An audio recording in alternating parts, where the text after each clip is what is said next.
Milwaukee's MX Fuel equipment system revolutionises the light equipment market by delivering the performance and durability demanded by the trades. From the MX Fuel cut-off saw and MX Fuel sower machine to the MX Fuel power supply and the MX Fuel tower light, MX Fuel has you covered without the hazards associated with emissions, noise, vibration, and the frustrations of petrol maintenance.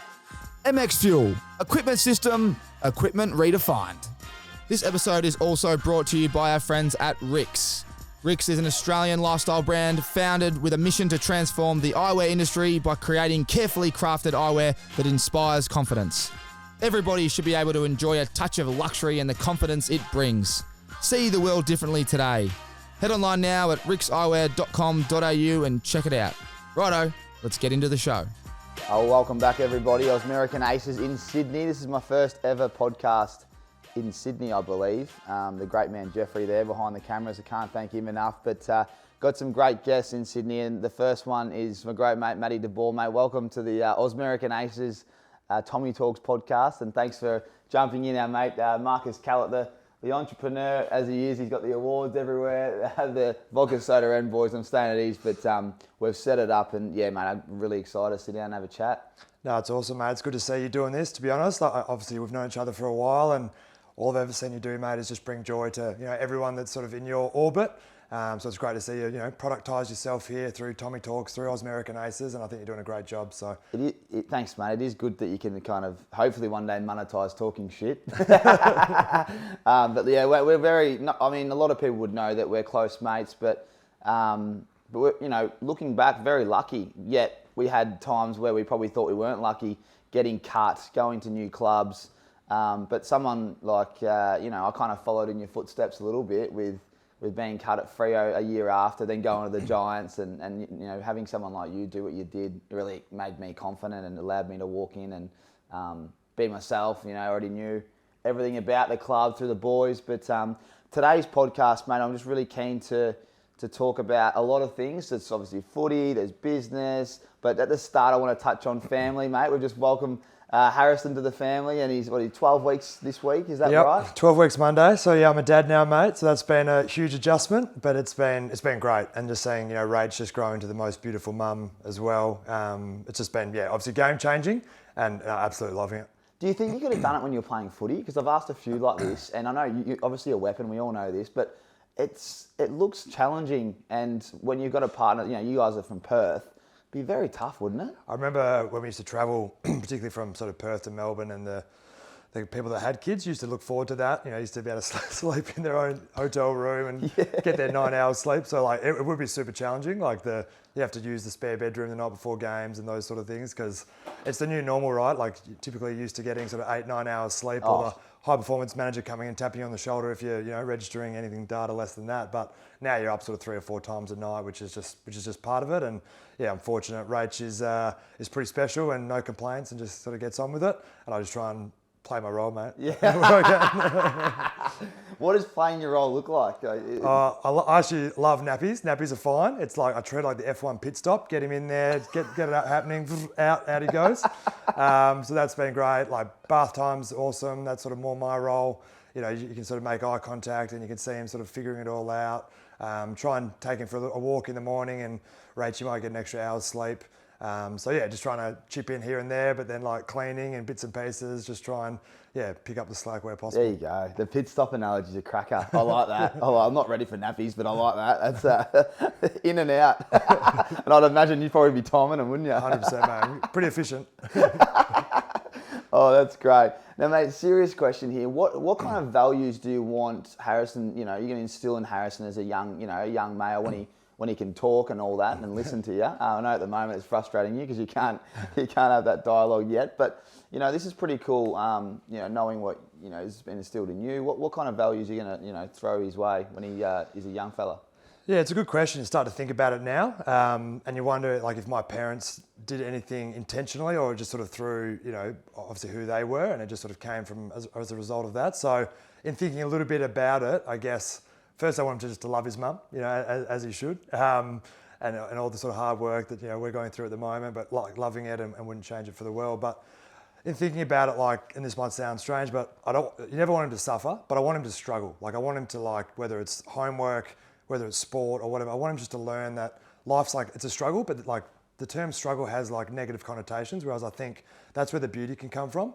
Whether it's, improving your time trial or getting better at school or starting a business or whatever it is, like, it's not going to be easy. So just getting comfortable with like the struggle part, I actually want him to sort of get through that. And then, like, in line with that, I want obviously, like, hard work, respect, love, like, all these non-negotiables, but I also just want him to learn, and I sort of want to condition him to learn that he can essentially have whatever he wants, as long as he's willing to put in like the effort, in a commensurate level of effort with that. And it might start small, right? Like, he might want to watch TV for half an hour. Go, yeah, no worries, you can do that.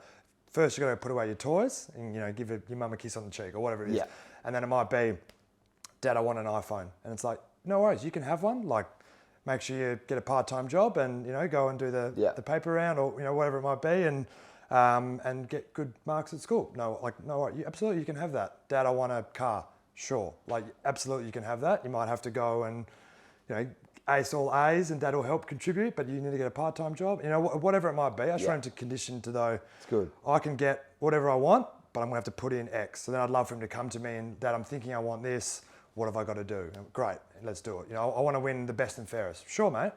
Let's go and do some extra training. Let's go do this, and then that will give you your best chance at getting that. Teaching them, there's no real handouts in life. You need to really work hard for something, and teaching them young, we know it gives them great, behaviour, patterns later on in life. A little bit of adversity young. I mean, as we know with your career, we're going to talk about it soon, but you wouldn't be who you are today if you didn't get knocked back, would you? You'd probably be cruising in life. Yeah, well, it's one of those. I just wanted to learn that, like, you want the output, you got to put in the inputs, and it's always going to be sort of in line with that. And I think adversity is like, it's a real part of sort of growing up. I think I never really thought about it in that way, and everyone talks about resilience and you got to be resilient. I once again probably didn't know the definition of that word when I was young. I just sort of thought about finding a way, and what's the next step in terms of that. So, like, if I heard this great analogy. It's like there's this 10,000 piece puzzle and it's like super hard, right? It's like, oh, where do I start? And you just find the next piece. You just keep finding the next piece, and then all of a sudden the picture starts to form. So, for me, it was all around just trying to control what I could to get better through any sort of setbacks or otherwise. And then upon reflection, it might look like resilience, but in reality, it was just me trying to find that next puzzle piece to give him my best chance at seeing the picture. I like that. Piece by piece. Piece by piece. Brick by brick. That's it. It's brilliant. It's exciting. I'm just sitting here visualising him doing 20 push-ups. Like, mate, you want that chocolate bar? You do 20 push-ups. Do 20 push-ups. That's spot on, mate. You can have the chocolate bar, but you do the 20. Do the 20. I can't wait to see this. What do you think you'll become? Like, now this is a question. You never want to push your kids to do something, but if you could hope that he could be something, what do you want him to be as a father? Because you've obviously got the business, you've got the the intelligence. As I said, he could be a nerd. Everyone probably doesn't know, mate. He's a big nerd. He's an elite athlete. Like, there's all these little categories he could jump into. But what do you think? What would you love him to be? Come work with me, ideally, in some capacities. He can be part of my world. No, I haven't thought about that. I think it's one of the ones where you still want to provide for him and for him to go well in life. The struggle part's important, but like, obviously want him to excel at sport, because I think it's good for self-esteem. Whether he's awesome or otherwise is fine, but just for him to, enjoy playing sport, and particularly team sport in that regard. And then have whatever he's interested in, just to make sure his mum thinks he'll be good at music and drama. I said that's fine. He can lead the team song. But we'll honestly just let him, let his passion dictate where he wants to go. But for him just to have a crack at all of that, and I mean, me, mate, I'm all about like lessons and education and challenging the listeners and those sort of things. Something my mum always said, and it was a quote from Vince Lombardi, and I don't think she knows who that is, but famous NFL coach. He said, a quality of a person's life is in direct proportion to their commitment to excellence, regardless of their chosen field of endeavour. So whatever you could be doing, as long as you're having a red hot go at it, like, your quality of life is right there. So another one in line with that is comparison is the thief of joy. So rather than comparing yourself against other people, for me, it's like, you have a red hot go at doing everything that you want to do and what you're passionate about, then your quality of life will be there. So ultimately, just want him to be happy and for him to come around for dinner once a week. Yeah, no, mate, you've hit the nail on the head. And I guess what I love about podcasts, I probably wouldn't, I've already spent a bit of time with you up in Sydney, and we always talk on the phone, but I probably wouldn't ask you this question. So It's great. Well, you know, in whatever 20 years, we'll get this podcast back up and we'll see how he's tracking. He's probably F1 driver or something, just something with a high adrenaline and doing elite work. Mate, let's dive straight into transition in AFL. We're going to go back and talk a bit of footy, so the listeners hang around. We're going to get some, go back. Me and Matty obviously I started my career at Freo and obviously ended at the Giants. We've got plenty of stories, but the transition from an AFL player on the way out is very tough traditionally. There's a lot of reasons why, but you're one of those guys that's always built your life away from footy the whole time. You never had it easy. 1 year contracts. We might laugh about them, but it's not nothing to laugh about because your dreams over every year for however many years, 6 years or whatever it was.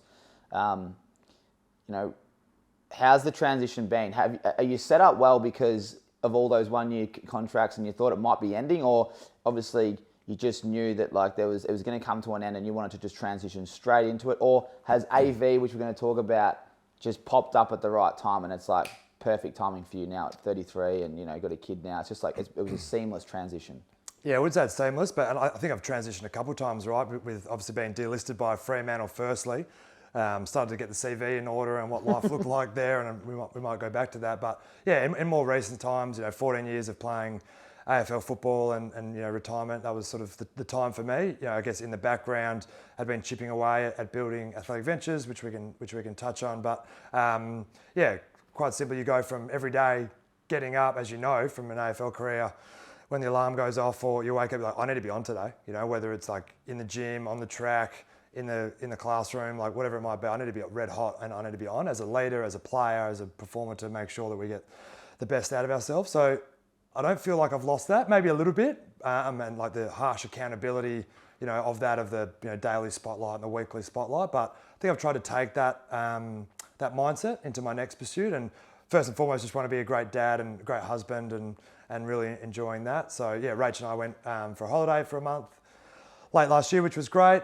She was pregnant at the time, so I drank the wine and she just enjoyed the view.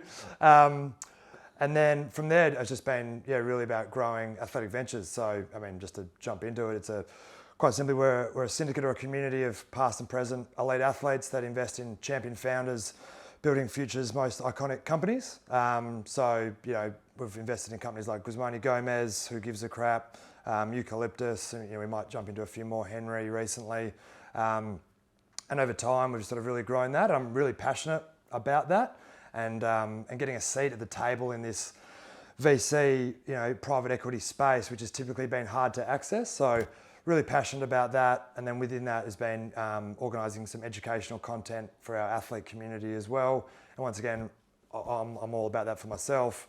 Unashamedly getting benefit from that, but then obviously trying to scale it to our other athletes that are passionate about that. So I get lots of joy of building that. I get plenty of help with that. I get to work with some razor sharp people, Ed Cowan, Nick Crocker, Justin Littman, Luke Bucherri, Christy Jenkins, Josh Thomas, like Dixon White, just some smart people that I get to bounce off and feel like we're really building something special. So I get plenty of joy out of that, as well as just being a dad and not getting my skin folds taken every month. It's well said, and I appreciate you getting into the depth there of what Athletic Ventures is. We'll break it down a little bit more, but are you finding that you're getting that fix of like a locker room type of vibe? It's probably the thing that you miss the most, because you're working with so many athletes in different fields. You're still getting that fix. You're talking business, but there might be a little 2-minute chat there. Oh, by the way, mate, well done on the weekend. How you feel? Is it keeping that little fix alive as well? Yeah, a little bit, but I'd be lying to myself if I said it was replacing it, because there is no substitute for being around the locker room with like characters like yourself, mate, and Harry Himmelberg, Isaac Cumming, whatever it might be.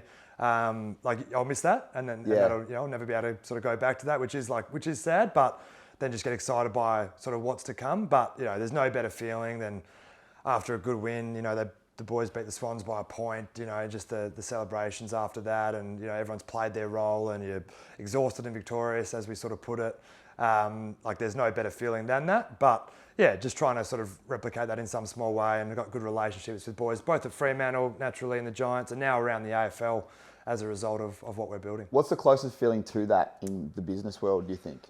Landing a deal for AV? Yeah, it's like probably, definitely like excited to launch and be participating. We don't like the term deal, but we like being... That's good, teach me. Yes. Yeah. What's the terminology? Oh, we like being shareholders in businesses and long-term shareholders and partnering with these founders. So whilst it can come across like that, it's a new opportunity for the athletes to participate. And so I do get excited by meeting the company, doing the work, taking it out, and then getting athletes that want to participate and be long-term shareholders of great businesses.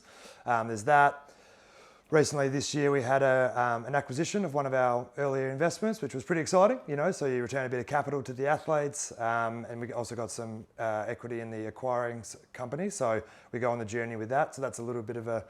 Break that down a little bit more for the listeners. Sure. So when did you start? When was the first investment? Yeah. And then obviously this has gone really well. Just break that down for them because a lot of people might not understand what that means. Yeah, okay. I might go back a step. So everyone's probably familiar with public investing in public companies. So your Combanks on the ASX, you might be ETFs or otherwise. And with that, anyone can invest and then you can enter and exit whenever you want. There's, more often than not, always liquidity within that. So that's the public markets. So we're investing in the private markets. So that are companies that are not yet listed.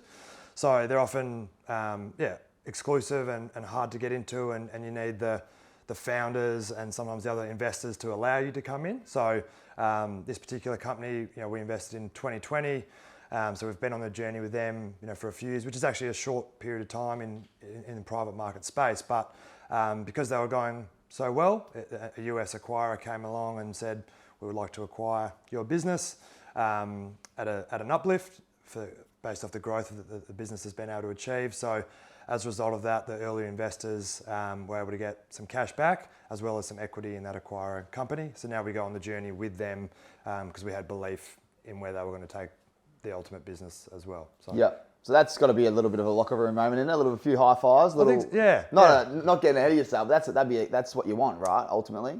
I think ultimately we'll be judged on returns. Absolutely, you want to be partners with these great businesses and over the long term. But at some point you want to return capital. So that can happen via an acquisition. It can happen via an IPO, or it can happen via in a future funding round. Maybe a larger VC or investor comes in and wants to own a certain percentage of the business, and then because we're often smaller investors, they might take out our portion there. So there's a few ways to potentially exit, but we often don't think about that. It's like, to use a sporting analogy, like if you do a great job and you put runs on the board, the ultimate score will take care of itself. Yeah, we used to love that one, didn't we? Play your role, execute your role, 100% effort, the scoreboard will take care of itself. Don't even look at it. Exactly. Which is kind of didn't it, when we used to play together? Yeah. Well done putting that down. Let's talk about some companies that you've invested in at Athletic Ventures. Before you actually answer that question, I love doing this, asking two questions. I've got to get better at this. Bit of feedback on the run for myself. How many athletes are in AV? Like just the number? And then, talk to me about all the companies that you might have invested in that we all know and you've already touched on, but I like to talk about, especially Guzman Gomez. I love that place. GYG, it's a ripper. Okay, so I'll go back to the start and then we can sort of build from there. Because it started as 15 athletes from AFL, netball, cricket, rugby and basketball. Who was your first, actually? Who was the first? Sorry to just keep jumping in, but you need that bloke to go, man, I think you're onto something here. Yeah. I think it might have been Toby Green or Matthew Dellavedova. I'll have to go back and review the tape. Review the tape. We'll see who's number one. But so I mean, quite simply, in moving to Sydney, it was sort of game changing for building the network and the relationships that I was very passionate about startups and VC, venture capital more broadly, where I was able to reach out and meet a Nick Crocker from Blackbird Ventures, Justin Littman from Equity Venture Partners, Ed Cowan as mentioned, Paul Bassett from Square Peg, also an AFL executive. So I was able to meet these like fascinating people that were doing incredibly well in the VC space. And then, from there, got introduced to a few other founders, one of which was Tim Doyle, who had left Koala. He was instrumental in Koala's growth, who most people have heard of. Started his own company called Eucalyptus. So I met him at the earlier part of that journey and then sort of followed that where the company came up to what's called a Series A, and maybe we can go back and break down the stages. But his company was raising capital at a Series A mark, and I wanted to get involved, but was told my check size wasn't enough to merit a spot on the cap table. Or can you talk about what enough is? Yeah, so there's a rule where typically you want to keep your cap table nice and lean and clean, where you want to, as soon as you get like sort of 50 shareholders or above, you've got to do all these added disclosure requirements because you get labelled as like more of a public company. So they want to try and make sure they get large checks from a small amount of people. So when I said, can I come in for 20, 25K, thinking that's a lot of money, and it is a lot of money to lots of people, and told that we probably need more. We sort of thought, okay, well, syndicates aren't a new phenomenon, but I know a handful of AFL boys and cricketers, and Matthew Dellavedova, who's loves the space, got his finger on the pulse over in the States. As an example, I thought, well, let's jump on a call, let's meet Tim, let's understand the business, let's go away, do our own DD, due diligence, and then if you'd like to participate, we can go from there. So quite simply, 15 athletes came back with interest, so we had to draw up the entity and a unit trust structure to hold the shares essentially. And as we were drawing it up and I was sort of running point on it, it was like, well, let's pick a name. And it was like, okay, well, we're a bunch of athletes, let's go with Athletic Ventures. And it's resonated, which has been great. But it was just quite just sort of just happened. So that was 15, and then we did some press for Tim at the time and Eucalyptus and the team there. And then our LinkedIn started to get quite busy with, founders started sending us, their pitch decks. Other athletes sort of slowly started to reach out, and we started to meet some of the other VCs around the ecosystem and form a bit of a brand ourselves, where the way we think about it now is that we can, democratize access to VC for the everyday athlete. So rather than having to deploy 6 figures to get a spot, in these companies, that you can invest a smaller amount of money, but through the vehicle that is Athletic Ventures, we're able to get access and then play our role once again for those companies and really try and support them in a unique way. And it might be some social media, might be talking to them about culture and high performance and lessons from elite sport, might be through our networks of other sort of B2B, business to business relationships in that regard. And we took Eucalyptus on we did a sporting AFL day for them, where we ran them through a few drills, and and they really enjoyed that. The founder Tim Doyle was kicking goals from the boundary. It was Timmy, love it. He was smashing it. So we're just trying to find our way in the ecosystem and really support and add value in, I guess, a differentiated sort of way. So started with 15, just sort of grown steadily now, where we've invested in 11 companies, and we've got sort of over 150 athletes involved at the moment. Oh, well done, mate. Well done. That's awesome. So that Eucalyptus, that was your first investment with 15 athletes at the time? Yep. And you've all just pulled your cash together and whacked it in, and it obviously provided a lot of value, like you said, Timmy Doyle on the boundary line, kicking a few snags, but that was your first that was your first taste. Yeah, absolutely. And Tim and the team there, Charlie Gearside, Benny Kleist, Alexi, the co-founders there have been great at executing on their business plan as well, but just educating the athletes and taking the time as well to answer questions that we might have along that journey. So that's been really profound for us, where we'll even catch up with the guys now and just socially, and we just think that they're high performers, but just in a different field. Yep. Like, to give you an analogy, I sort of think about Tim Doyle as like the Toby Green of the startup world, where he's supremely talented, works bloody hard.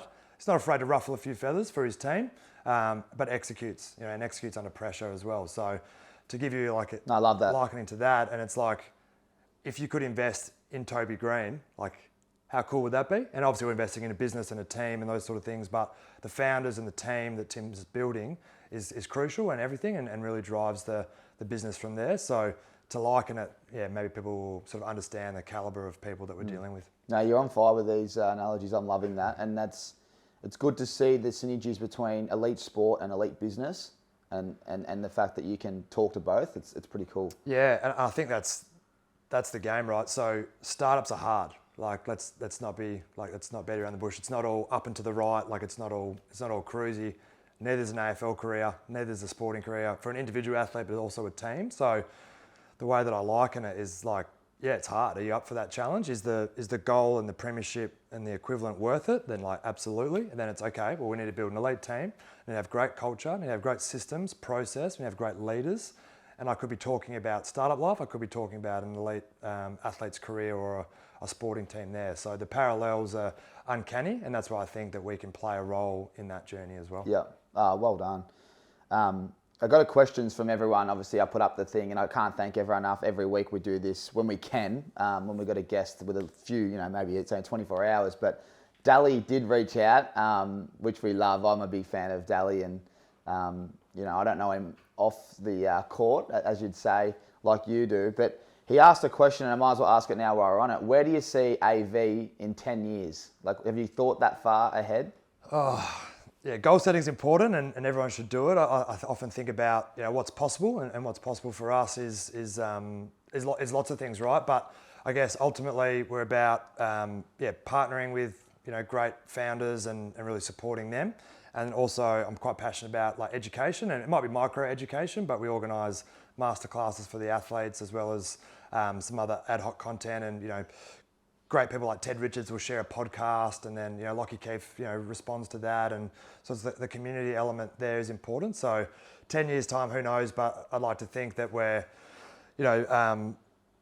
deploying capital into great companies continually, and obviously earning return for our athletes first and foremost, but supporting the companies in unique ways and helping them achieve along their journey, and then providing a real source of strength for athletes to come in and learn about. It might be VC, might be portfolio allocation, so portfolio construction, asset allocation, might be adding value as a board member, might be all these other areas as well, and building a sort of curriculum of education in that regard. So we're currently a syndicate, which means that each opportunity we sort of take out to the members, but there's another notion where you can actually raise a fund, you go and get the capital and then deploy that over time. So we may go down that path, we may not. Watch this space, but there's options there. So whether we've got a fund up and running, or we're just a large syndicate that, as mentioned, adds value to the founders and the co-investors, and then as well as anchored by that educational content. Yeah. If you don't mind me asking, how does Matt de Boer keep his head above water over the next couple of years as you're building all this? How does AV, how do you support the family? Like, because it's obviously startup stuff. How do you make money on the way would be another question that I'd be interested in asking. Yeah, it's a good question. Without an absolute direct answer, it's like at the moment, keep costs down from a family point of view and all those sort of things. We live a pretty frugal life as it is, but reasonably fortunate from my AFL career that we can withstand some less income for the next little bit, but we feel like we're building a bigger business where over time that'll make up for it. So the business model is quite evident that over time you take a small amount of fees and then ultimately performance as well that will dictate in that regard. So if we do a great job, that'll take care of itself. But for the time being, it's just head down, bum up, do a good job, keep costs down. The reason I ask that is people don't understand the risk that you take when you're doing this kind of stuff. It's, a lot of founders would understand. A lot of people out there see the big cash that you're chucking in these companies and the big picture. They don't see the hard work, the sacrifice. As I said, you've got a family now, but it's like, do I go get another job or do I put everything I've got into this? And that's what you're doing. And that's kind of why I wanted to ask that question. It's like, you're probably not earning much at all at the moment because you're building such great value for the big company. But as you said, the big picture's large and you know that you can do anything if you put your time into it. Yeah, and with that talking about me, we might go back to say, Tim Doyle and the team at Eucalyptus. So their brands are Pilot, Kin, Software, and Juniper, and we could sort of go back through them. But Tim could go to some well-paying job, and absolutely he'd be fine. He could get paid really well, incredibly to do that. But he wanted to build something special and be part of that. So that's like the risk that founders take, and it can be hard. And the opportunity cost of your time is something that people often weigh up. With Eucalyptus, which is a house of brands, as mentioned, they're trying to help patients achieve better health outcomes in an efficient way. So Pilot is about obviously weight loss, but also men's sexual health. You've got Kin, which is sort of females along their fertility journey. Skin Software, which is around like prescription skincare, and then Juniper, which is sort of medical weight loss, but also a menopause brand as well. So really difficult sort of items to attack, but the fact that you can add value and help patients, a lot of who might be live in remote areas and not be able to get access to a GP with easy, and this is anchored by telehealth in that regard, then he knows he's building something, he's adding value to people, and he gets highly motivated by that. So, and once again, if he knocks it out of the park, it can be very rewarding for sure, but the risk that he could have just gone and taken a well-paid job, but instead he wants to go and build that is, I think it's quite inspiring, and that's why I like sort of working with and aligning to these people. Love that, and it's great that looking forward to meeting this guy. He sounds like an absolute star. What is the one thing that you're continually learning from all these, I like to call them the kings, the weapons, the really intelligent, hardworking kind of guys like Tim that you've just alluded to? You've mentioned a lot of names here that might not be familiar with some of the listeners, but they can go away and search them on LinkedIn and see what their roles are. But what's the one thing that you see that stands out with all these guys that you're meeting at the top of the game in the business world, VC world?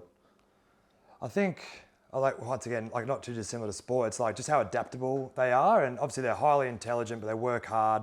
They've got the good team, whether it's like internally or also their board, that they can rely on these people, but that they adapt. So, over the last sort of 12 to 18 months where, the macro world's changed a little bit in that regard, this business is working, it's set and forget. It's like, okay, we need to adjust, we need to adapt. What does that look like? Do we pass on costs? Do we add further value? What can we build out? Do we need to raise capital? And just making the right decisions at the right time and under pressure, but being cool, calm and collected within that. So once again, I could be talking about an AFL player or a cricketer on the sporting field, but the way that they're able to, I guess, adapt in the face of challenges or any headwinds has been profound. Where every quarterly update or every sort of time we chat to them, they're entertaining a new issue or a new problem, but you back them to figure it out along the way. And coming back to AV just quickly, I think that's why it's good for athletes to ultimately invest in some private companies, because public markets, and we might have seen the boys around the locker room, you come off the track, am I up, am I down, what's going on, should I sell, as well. Whereas what's important to understand in VC, it can be a pro, it can be a con, but it's highly illiquid, which means it's really hard, it's hard to get out of these positions. So like a house, right? Like you buy the house, you can, but it might take time to get out and to realise your cash on that. So what we're saying is that we're backing this team to figure it out over a 3 to 7, 10-year journey.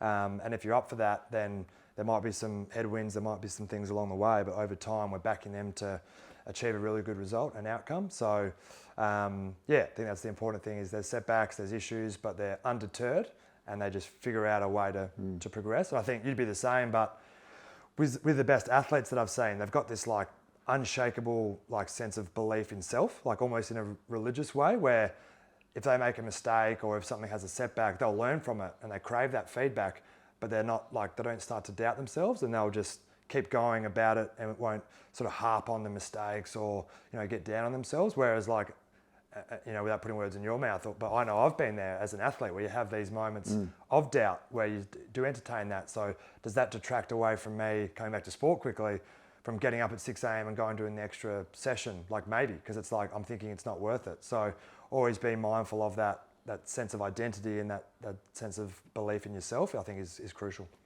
So you almost, and when you're getting, not that you're getting pitched, but you're getting opportunities to invest in these companies, you as the founder, the CEO of AV, you're obviously looking at their business model, you're looking at their product, all that kind of stuff, but are you really sussing out who you're dealing with? And do you, it's obviously I love the product, but do I believe in you? It means a lot as well when you're making these decisions and taking all this to the athletes. Yeah, absolutely. As mentioned, team's everything, and for anyone starting a business, as mentioned, it can be hard. It can be really hard. So that passion needs to be there, and it needs to be almost in perpetuity, there. So whilst it can be hard and it can be taxing, but similar, I'll just keep coming back to the parallels, and you've heard this before, but effort is just critical with everything. So normal effort will get normal outcomes. Abnormal effort will get abnormal outcomes. So the people that are their brand is tied to what they're doing, they won't let it fail. They'll keep figuring out a way to do it. But also they are the types of people that can attract talent to come and work with them, and so that they can build out that elite team. that's really important. So yeah, you spend time with the founders, you get to understand them. What have they done previously? What are their like unique insights? Do they talk about we and team and collective in that regard? Do they know their role and where their lane is and where they can then rely on other people to execute on theirs? So you spend a lot of time in that. And like Steve Marks is a good example from GYG, just like supremely passionate about like. I was just about to say that I've been lucky enough to be on a few of your calls and listening to him speak. I love his energy, and I love energy. I'm drawn to him and his passion, and we're talking about a product that I love already, but it's like you can't just not love how driven and you just know he's going to get there. You know what I mean? Yeah. He's going to work it out because he's so passionate. Yeah, absolutely. I think the Giants were ordering. Jessica Spenlove was ordering GYG as our post-game meal. So it's like, okay, why is that? And she's like, I think it's the healthiest QSR. Great, awesome, great product. We all love the product. I think it's unrivaled. And then you start to meet the team and you understand the business and you look at the financial metrics and you go, okay, it's all starting to stack up here, and then it becomes a really compelling investment opportunity. But the passion for his people and the passion for like the food and making sure that is, just a premium product, you just see it come through. And then you can imagine him like working every day and just bringing that energy to the office and just how that inspiring that would be, and he'd drag people with him. So those are the types of people that you obviously want to back and be ultimately shareholders of. Let's take it easy here for a second. Guzman Gomez. Is it Guzman or Guzmani you just said? Guzman, and then it's like E. Gomez. Right. I speak fast, but Guzman, E. Gomez. Yeah, GYG we'll call it for now. What's your order? Yeah, so I used to get the bowl, like a chicken bowl. But now with the little one, I've got Harrison in one arm sometimes, and Rach and I sort of take turns. So now I go the burrito. So spicy chicken burrito, add a guac, get the guac on there. Love it. I like to go the bowl as well, but I flick the beans out and the cheese and the chips, and then I get some tacos as well. Generally struggling to eat them, but just love the taco, the soft shell cracker. It's such a good. I think. I mean, you can allude to this, but they're doing so well in Australia. They got plans to go to America, right? They're in America now. Yeah, so they got some Chicago stores. Because we've seen on LinkedIn, it's like the people are literally lining up at the doors not lining up, they're in their cars blocking streets because everyone wants to go through the drive-through. That's literally what's going on, isn't it? Yeah, and like I said, we think it's a great product, and happy to go head-to-head with other QSR sort of options. So yeah, I think it'd be really interesting to see how it goes there. But yeah, in Australia alone, there's still plenty of stores they want to roll out. I often get messages saying, can you tell the team to put one here closer to me, and this is where I drive, and these sort of things. So there's one about 50 metres in South Yarra next to me. Like, cops are hiding. I'd love to know how many times I've ordered it. Like I reckon I'd have to be up there with 200. Thank you, mate. We appreciate it. No, yeah, let's go. Yeah, you guys should be. It's awesome, mate. It's awesome. And what I love as well, while we're on it, it's you're educating athletes. And what I've found is I've always been busy away from sport, probably similar to you. Probably last 5-6 years. I can't remember how many 1-year deals I had, but you just knew you got to do something away from footy. And I was lucky I started doing RIXX when I was going well. And then obviously was always passionate about this stuff as well, but couldn't really do it while I was playing. But what I love about what you're doing is you're educating all these athletes, and 150 of them at the moment. It'll probably be 1,000 by the time we do this in a couple of years. And a lot of players are lost. They don't know what to do. And what you're actually doing is you're putting all these different business models and all these different people and all these opportunities to meet people, and then you're putting them in a pool of athletes where they probably bounce off ideas and understand each other, even though they're in different codes. But you're educating them, and I reckon it's like one of the best things you can do, because they always say, you don't know what you're going to like until you try it, right? Spot on. Where you can just get them on a call and go, hey guys, jump on this. You might be earning thousands of dollars as well with no idea what you want to do away from footy, but this is a good way for you to just understand what's going on and invest your money, not your time, into these businesses, but you can educate yourself on the way. I think it's fantastic. It must be really helping the well-being of these athletes. Yeah, I think it's something we still need to grow and definitely get better at doing, but yeah, to your point, like a lot of athletes are studying. Like, a good friend Toby Green's just finished his degree. Now he's studying his MBA. Phil Davis is doing his MBA. Like, a lot of athletes are out there doing that, which is great. It's not for everyone, and studying's not for everyone, so that's fine. But where you can learn like specific areas that are actually tangible to you, that's where it becomes important. And like I call it the micro education, where it's like you can jump on a masterclass and learn about portfolio construction, asset allocation, and the different asset classes and how I should be thinking about that. And this is not financial advice, but just sort of general financial advice, which they always sort of declare. But that's like relevant to them. They can understand that. They can take it away. Then maybe from that interest, they can then dive a little bit deeper. I think passion's everything, because if you're passionate about something, you'll keep going with it. So I think you touched on the head where it's like you can try lots of different things, and then the one that you're passionate about, you'll just find that you lean into more. So there's that from the education point of view. We also helped an athlete get a part-time job at a company, and that's gone well for them as well. So yeah, we think that over time we can help like the work experience bucket, where you can go in. We know these athletes are super busy. They might have a day off a week, as we know in AFL.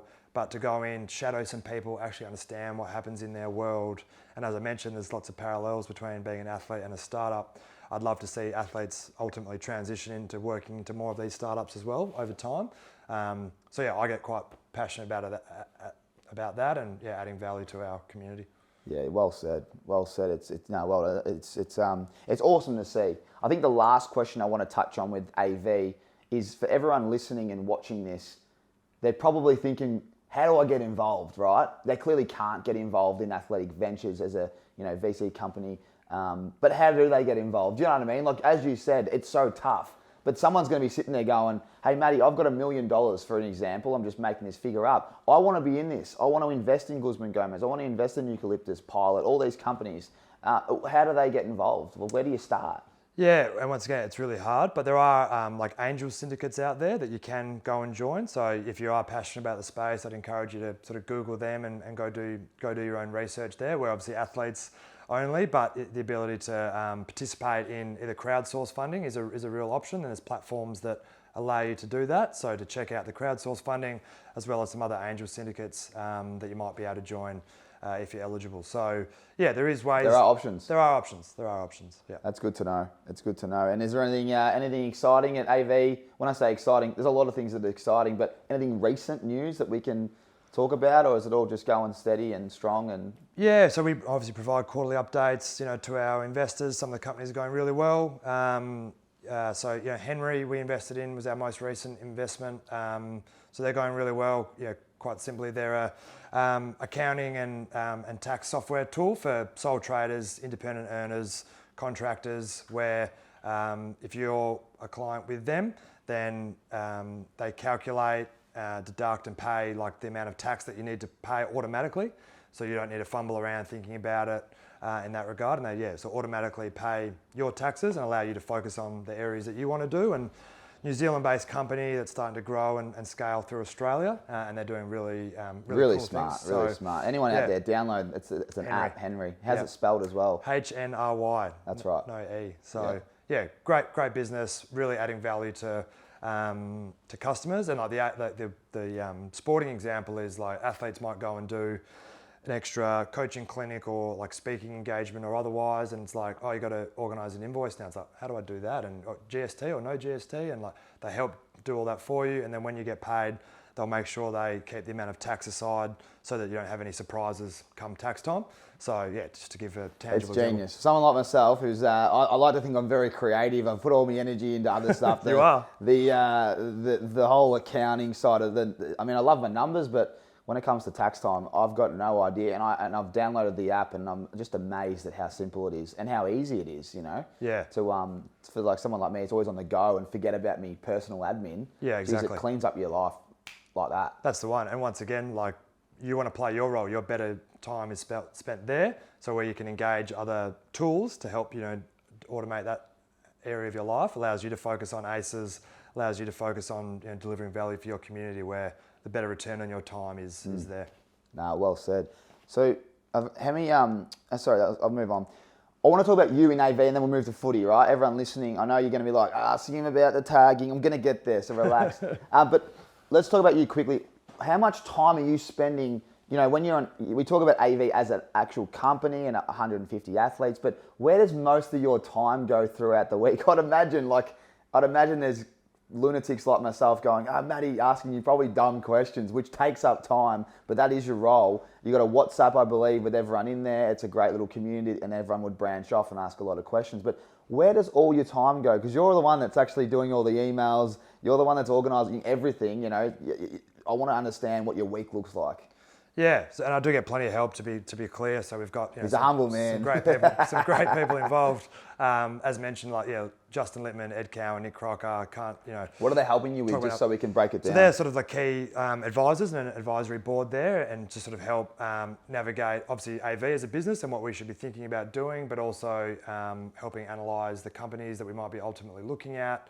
As well as adding value and supporting the companies that we have invested in as well through their networks or otherwise. And Dixon White, Luke Bucheri, really helped me with building out the AV sort of product and what we're doing there, as well as analysis in that regard. Christy Jenkins as well, just phenomenal, smart people. So yeah, awesome.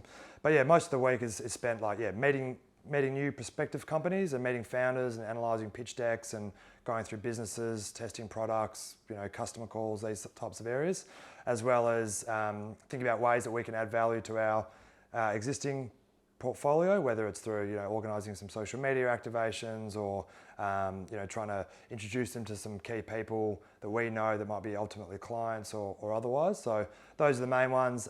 Providing updates obviously to our investors, the athletes, through quarterly reports or otherwise, and then obviously deal with questions from people, as well as we tend to onboard new athletes every month as well, and explain as I've sort of done today, what is private investing and how does it work and what are the options and things like that. So yeah. For athletes that want to get involved, that are currently playing, maybe past, they've done really well, they've got a fair chunk of cash that's sitting there, and they're bored.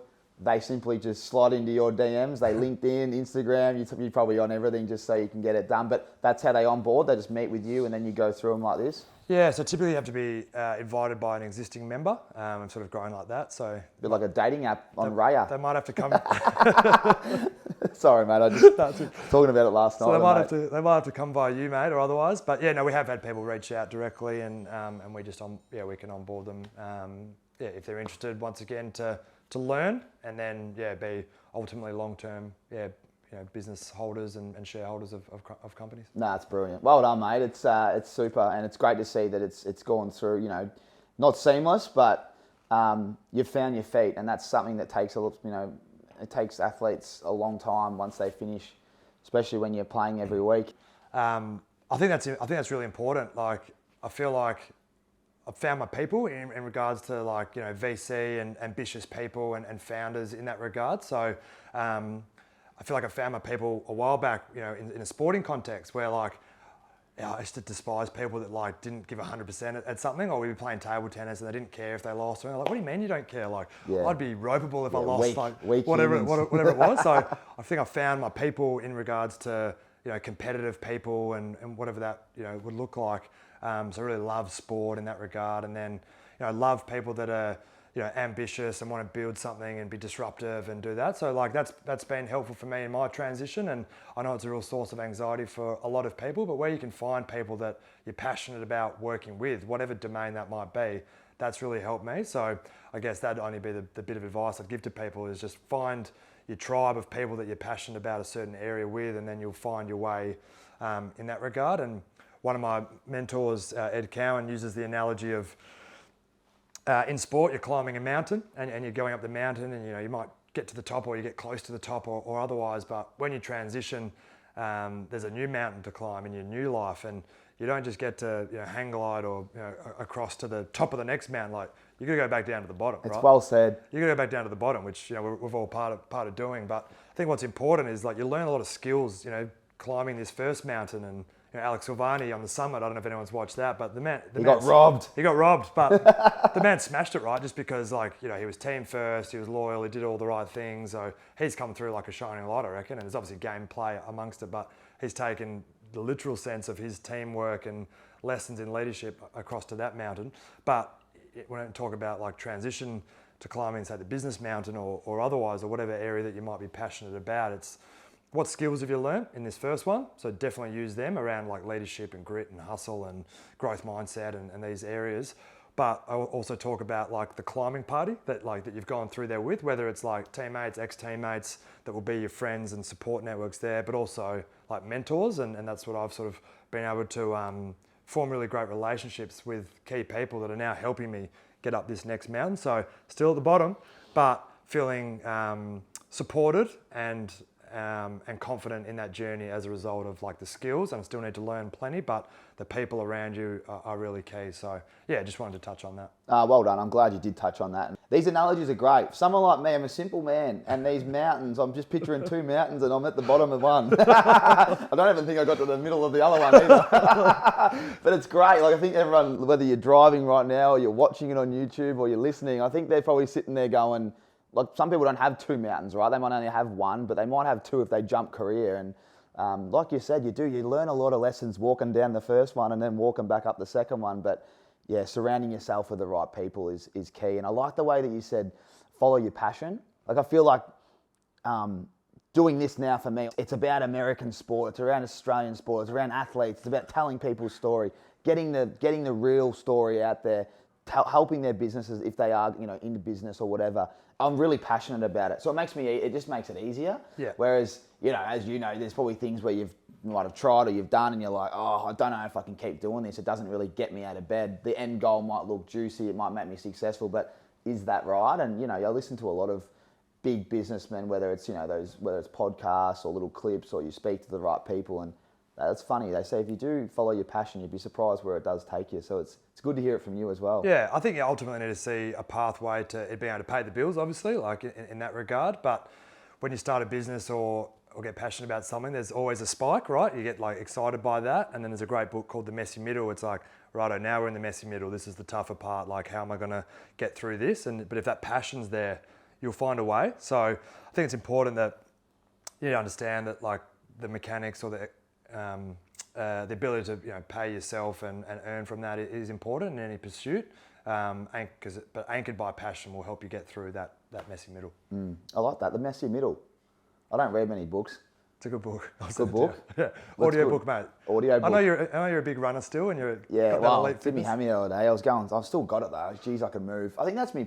You been training? You been like moving still? Just a little bit, probably. Are you still humming? Probably need to get that back going a little bit more. Yeah. You put on it like you're all muscle, but like if you just notice that you're not at playing weight and you're like, I need to come back down, or probably just above playing weight now. I think. Having the kid as well sort of disrupts the routine a little bit. But I've actually been playing a bit of tennis and a bit of paddle tennis and those sort of That's things. That's actually right. My mate Callett, the great man, Marcus, has written in. We got a question. I just remember them from earlier, but he said to ask Matty, does he rate himself as a paddle tennis player?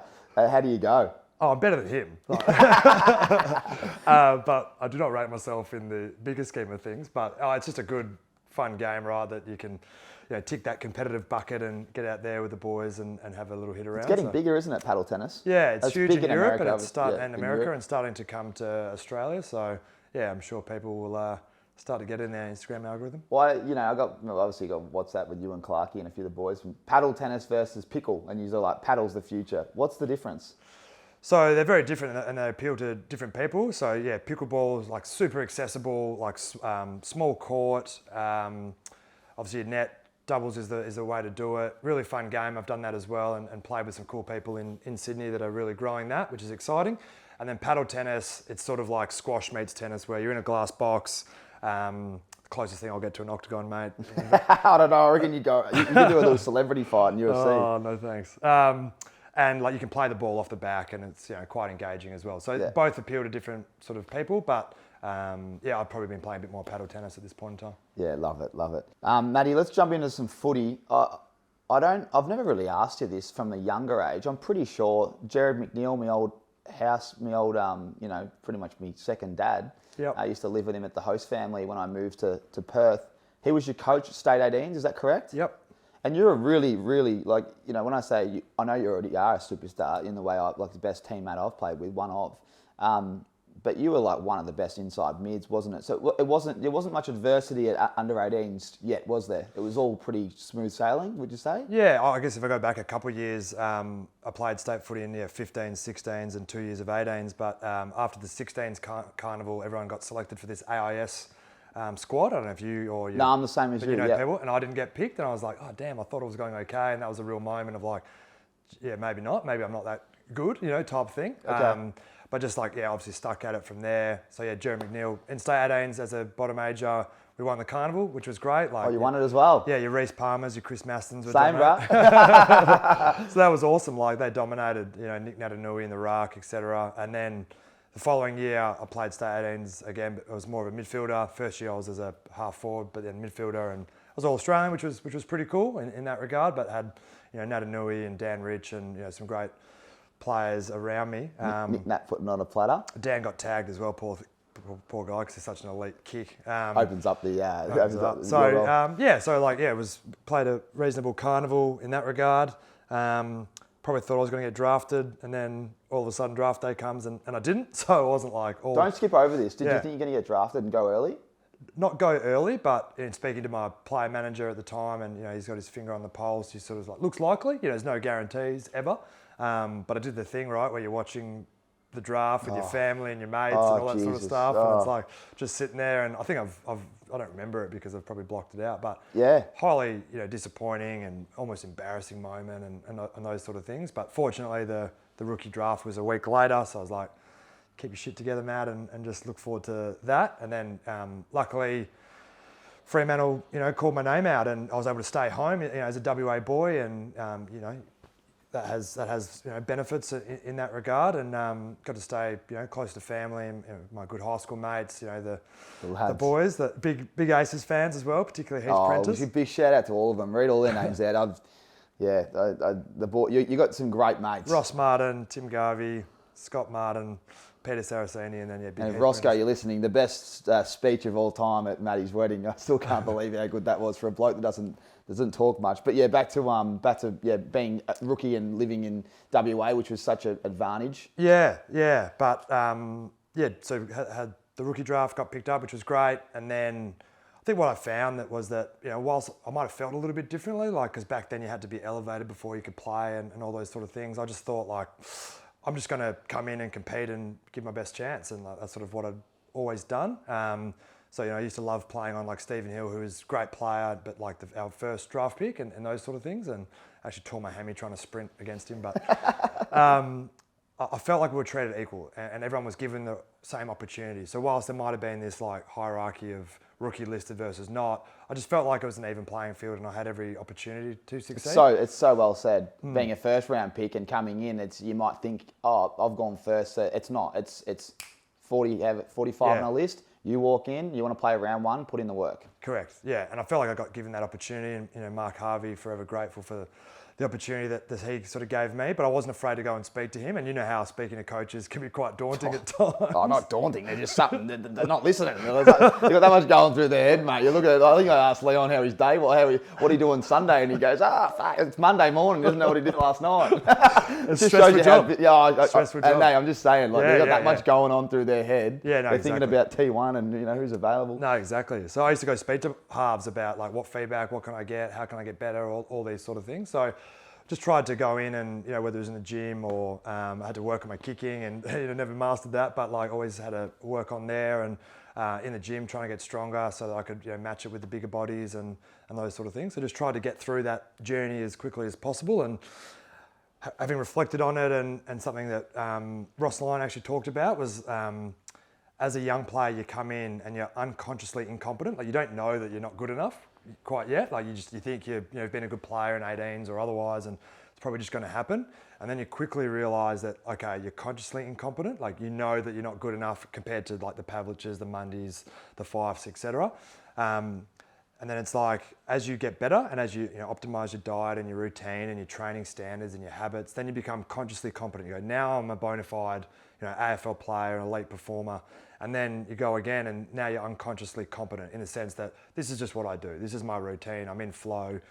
So I always challenge the younger players and anyone listening on AFL or any sort of pursuit, how quickly can you get through those from being unconsciously incompetent to aware of that, to knowing what you need to get better at, to then this is just what I do. So we had the mid-season draft, these guys will come in, some have got elite habits already, but some might not, and go, gee, I used to think I trained hard. But then you see, Matthew Pavlich after a grueling session go and do 20 set shots just to practice under fatigue. I'm like, here I'm sitting on my haunches thinking I used to train hard. So there's always people that will test you and show you what's possible there. So to like surround yourself with those people is what I tried to do at Fremantle. and yeah, for a large part was a part of the team and all those sort of things. And then, I mean, jumping ahead, but 2016, Well, let's not just go back. Let's just stay there. I want to talk about how lucky we were. Like I look back now. You just talked about Sauce, who was on the summit. An amazing person. Someone I spoke to a lot because he was in a similar position. He was, a fringe player come in, but he was different. He was probably always incompetent. Like he was delivering the values that we had internally every time he come in. But unfortunately, he just was the third string fullback, and the other two, McFarlane and Dawson, would take his spot. He'd win the trademark award, which is the internal votes we'd give our player of the game who delivered on our trademark, and he would win it. But then he'd have to go straight back. He'd get dropped after that, and there's a real conflict internally because you're going, hang on, you can't drop him because he just won our award, but he's still not as, in the eyes of the match committee, he's got to go back because we've got the other two above him. And you'd go speak to him as a young player, and he had such a wise kind of, I guess he had that drive and he'd get angry, but he'd pass on so much knowledge to like blokes like myself, and as an aggressive, you know what he's like. He's an animal, hard-working, but so smart and intelligent. And he used to pass that on. And I think of him, and I think of yourself, and Pav, and like Aaron Sandilands, Luke McFarlane. I could keep going, right? We were just so lucky. I just thought there was such a great group of men. And as a young bloke coming in, and as we'll talk about, we both leave the club and get the arse, but it's a blessing. But at the time, it wasn't. You look back and you go, we're so lucky to be involved in that footy club and meet so many cool blokes that we're all mates with today. And, 100%. And that's something that you got to pinch yourself sometimes. Even sitting here, like I wouldn't have met you if I didn't go to Freo. But at the time, I was like, oh no, I can't believe I'm going to Freo. I wanted to go to Essendon. Exactly. But similar to me with being rookie listed, right? It's like, say I got drafted and say I went to some other club and it just wouldn't have met these people and it would have worked out completely different. So there's no point thinking about it. It's like, got to this club, great group of people, and then lucky or fortunate or otherwise, like great people. I remember particularly when we're going, we just knew we'd defensively crush teams and we were super well drilled. Everyone knew their role. Like we used to before the game, do the big man hugs before you run through the banner, like just special times, right? Oh, mate. And I'm just great mates with so many people from that era as a result. We didn't win a premiership. It sucks, and it doesn't still sit well with me, but the relationships I've got with these people will just transcend football. And as we get older and make families, and all those sort of things and have catch-ups, like super proud of that. But it was a high-performing time where it wasn't like all cuddles. It was it was intense. It was intense, right? It was intense, but we look back on it and we love that because it's almost one of those vibes, like doing a boot camp. You're like, it was intense, and geez, it wasn't good fun looking back, but I wouldn't want to do it again. Oh yeah, maybe different for AFL. I would want to do it again, but yeah.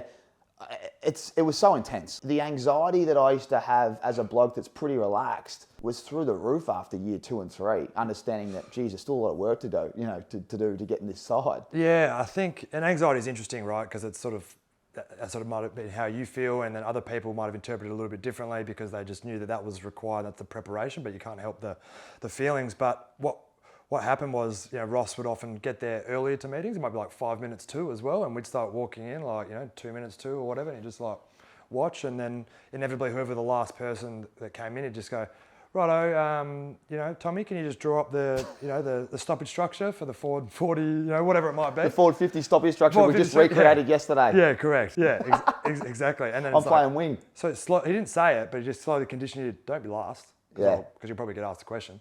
And then all of a sudden he'd walk in, probably 5 minutes to, and we were all sitting there waiting for him. Great, okay, yeah, boys, here we go.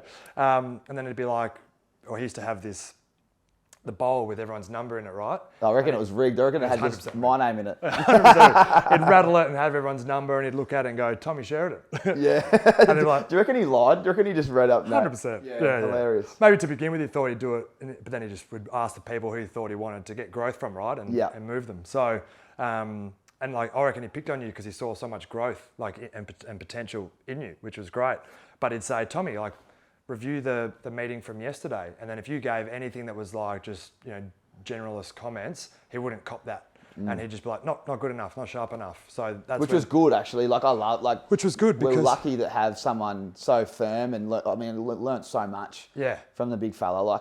You look back now and you go, it didn't end well. You get the arse, but geez, I'm grateful for the lessons that he taught and moments like that because I don't really kind of miss them. You're looking for something like that now, and you don't really get that opportunity, do you? No, the standards were at a high level, but that was just his level, right? That's what his normal was. So we go, oh, it was intense, and people call me intense sometimes. I just think they're lackadaisical. He probably thought we were just substandard at that time, but you quickly move with powerful leaders. They can bring you along the journey. So all of a sudden, everyone's reviewing the game plan, walking into the meeting in case they get asked, and you raise a sharp on it. So you execute there, so that when it came time for game day, and whether you're in a tight situation or it's just first quarter, what do you do when they exit the 50? I need to be onside, I need to come forward to defend. Like it just sort of happened, and everyone was sort of more well drilled as opposed to thinking about it or otherwise. So the way that he got everyone performing at a high standard was like no surprise if you go back and review the mechanics in that regards. Looking back, I just felt like the reason we're such tight mates and we all get along, we couldn't have given much more. I thought the way we applied ourselves, the effort was through the roof. We all knew the game plan. It just didn't fall our way, and almost like Hawthorn just had this ability to go, I don't think their effort, I mean, it's hard to say because you don't know, but they were just so skillful, and the way they kicked the ball and possessed it and held it and could slice through little gaps or go around our zone. They're probably the only side I look back on, and when we played at Freo, that we struggled probably against, where Geelongs, we used to love it, and we used to really eat them up because we found that used to be really tricky cats. They'd come through the corridor, and we had all these mechanisms that could see their spitters, like Stevie JB spitting out of a stoppage. Our winger would pick him up, and our half forward where you would play, or Maney would pick him up if the winger didn't pick him up. Just thought we had so many systems where it's going to hold us in good stead later in life with, business as well and all these things. We just had such a great game plan, and every player played their role, and the team was so strong on and off the field. And yeah, definitely. We couldn't have given much more, as you said. We fell short, but they were special team, Hawthorn, right? And Richmond, like teams of the decade, super team. So, and full credit to them. But we did give it our best shot, right? And like the game plan was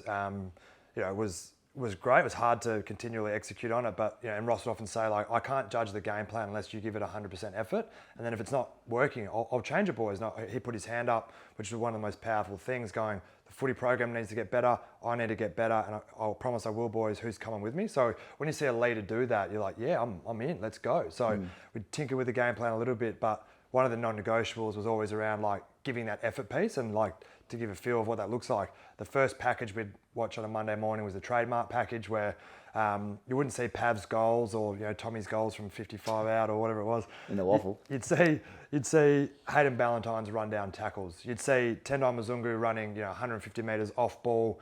He might not even touch it, but he covered like Garrick Ibbetson's man, allowing Garrick Ibbetson to come forward, and he'd highlight that to say, if we do this and we keep doing these things, then we will give our best chance at success. Like, everyone wants to have 30 and kick 3, right? Like, everyone wants to do that. In reality, that's not possible. So by rewarding all of the people that make those like diving tackles or the smothers or the harder acts, like if you celebrate them, the people will keep doing them. And we did that for a really sustained period. And then as a result, like, we love our team, Tendai Mzungu, like all these people who would play selfless roles for the team to give us our chance at, our best chance at success. It's probably something that as a young player you didn't realise. You thought, come in, got to kick a goal, take a few bounces, look a bit Larry, or I've played, I'm going to find my feet, where we knew that, I found out anyway. It was like, no, that's not what we want. We want you to tackle, we want you to be physical, we want you to, at the right time, use your legs, play footy, that's why you're here. But all this off-ball running, see blokes man out, all that selfless stuff that we highlight first thing in the morning on a Monday, they were literally all we wanted. Yeah. And that's why we were good. It was like, you get to the club and be like, if I'm in an RFI here, I know I'm getting dropped as a fringe player. But if I'm in the positives, I know that everyone's giving me a polish. As soon as I walk out the door, everyone's yelling my name. They're going, Traino, you the man this week. And you'd be walking around like the man because you've made 6 tackles, or you've had a hectic back with the flight or something like that, isn't it? That was what we wanted. No, which definitely. is quite, no one would understand that on the outside, but we were literally like, carrying on give me one of those trademark clips. You wanted it, and it became really aspirational. And I think, to your point, like, role clarity is crucial in any pursuit. It's like, you don't have to go and kick 3 goals and do this. It's like, here's your role. We want you to do this, and then just execute that. So one of the values at the time was like know your role, accept your role, and then go and execute on your role. And by doing that, sort of removes the pressure of like, I need to go and dominate the game and do that. Where it's like, no, I need to create pressure. I need to create space. I need to do X, Y, Z, and that role clarity made it going into games a lot clearer, and then a lot more rewarding when you did do it because you go, I've done my role. No, you're well said. Do you remember the trademark values? Most of them. Because poor Matty Taverner didn't remember them one day, and he got crucified. I think he named 4 of the 5. Was it 5 or 6? Can't remember. 5. 5, yeah. Yeah. Strong minds. 100% effort. 100% effort. Yep. Anywhere, anytime. Yep.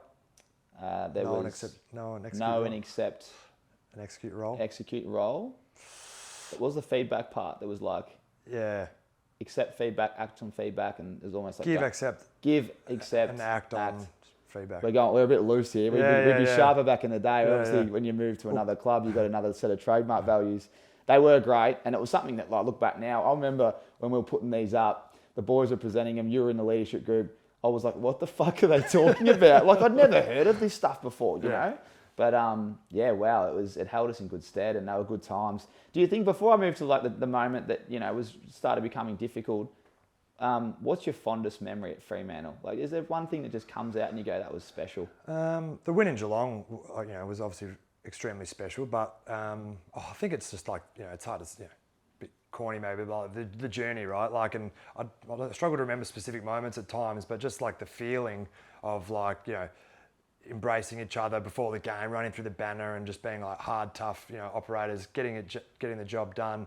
And we never smashed teams, right? Like, we didn't kick the biggest scores, but we just like broke teams with the pressure. And like, it was just a cool feeling. Yeah. After the game, you'd be like, oh, how's you when you did this? And in the showers and that. You don't feel the ice bath because you're just so like engaged in that. So just that feeling, I think, is was pretty special. Actually, you're reminding me now. We used to smack teams, like as you said, with our game plan, the one thing I will remember is I've never been more confident. Like, it was almost like, we're going to win today, but how are we going to win? Are we going to win playing the game plan so that Ross isn't going to whack us for only winning by 20 points and not executing in the fourth quarter? We always had that belief, especially when we were at our best. So when you played as me, I'd come in the side, and we talked about role, but I don't know, there was this belief, and you're seeing it with Miami Heat, and you're seeing it with, you see it with all the great teams, but there's this inner belief, and that's what we had. And I don't think I haven't been a part of something like that for a long time, where you rock up, you literally, as you said, you embrace, everyone tells you why they love you before you run out and what you're going to bring.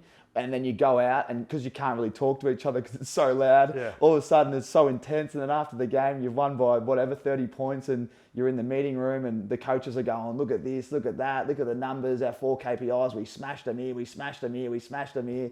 There might be a little bit of an RFI, but go have a beer and enjoy yourself, boys. And and then you do it all again the next week. It was just special, wasn't it? I think that predictability to each other, because we were so well drilled. Like, I just knew you'd be there, like covering the man or doing whatever it was. So it just sort of happened as a result of that. But like, full credit to like the Luke McFarlane. Like, you look around, you got Luke McFarlane, Dave Mundy, Pavlich, Sanderlands. Like, Stephen Hill, there's so many, like, you just look around and go, we're on today. And I just need to play my role within this system. Mickey Barlett, we could go on. The boys were smashing it. So we had, and great blokes. Anyway, we could sit here for days. We need all the boys back here. We'll do that. Special episode. While we've only got, another 20, 30 minutes, I want to talk about, I thought you were shafted. As a bloke it doesn't matter what, you can talk about how you felt, but as a guy that looks up, you're in our leadership group, you're a guy that we all value. We know that, you're not moving like Stephen Hill, but you're so valued. So was Sauce, so was Mick, so was Moores, so was Maney, so was all these players that they were backboners of the leadership group, and they were in the leadership group.